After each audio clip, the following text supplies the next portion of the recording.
Joanetta, and I am the proud parent of a child who has gone through early intervention.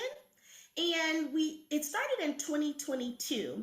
Our journey with early intervention started because I had my daughter at 24 weeks, weighing 1 pound and 8 ounces. And if you're hearing that number, like, wow, she was little, I thought the same thing.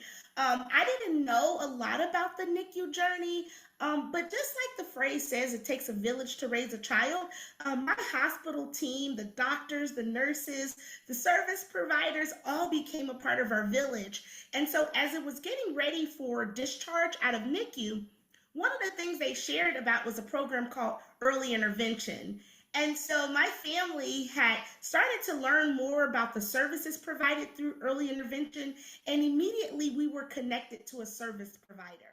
So when we graduated from NICU, so while in NICU, we received some physical therapy and occupational therapy, which was really nice in the hospital. And so, like I said, when it was getting ready for discharge, that's when they gave me the information.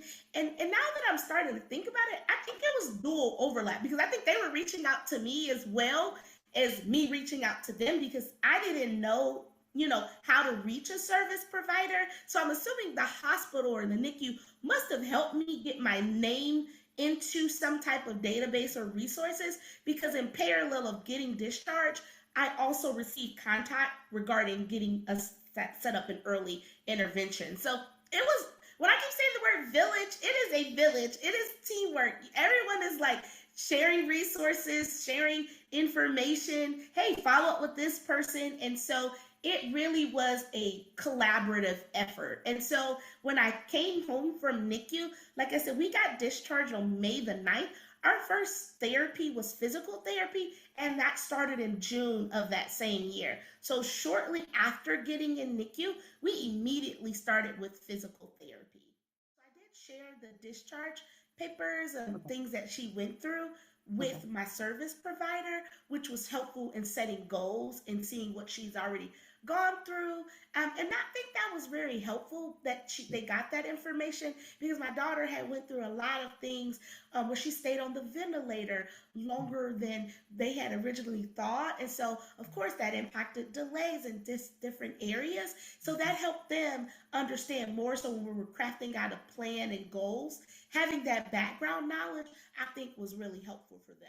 I was always in during their services when they were providing them in the NICU. So when when the occupational therapist would come or the physical therapist, so I would kind of watch how she would do certain things, and so I would continue to do them with her.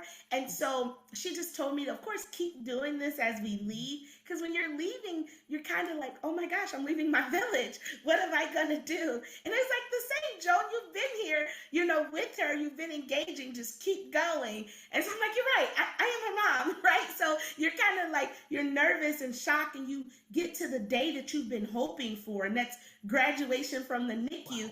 And it was like, oh my gosh, I'm going home with my baby. Our NICU was a level 3, level 4 NICU. Yeah. And so they had a lot of resources. And so they knew, because I didn't hear early intervention like at the end. I was hearing it throughout the, NICU stay. So I had kept hearing the language. So I was able to go in and read about it, on the internet. But then also they were telling me about, things that were to come, in my NICU journey of additional resources that could help our family. So I kept hearing it. And I will even credit our pediatrician because he also asked, were we plugged in when we went for our first appointment after discharge? So like I keep saying, it wasn't just the NICU, it was NICU, early intervention, our pediatrician, and our family. So it was like this web of connectivity and helpful throughout the entire journey.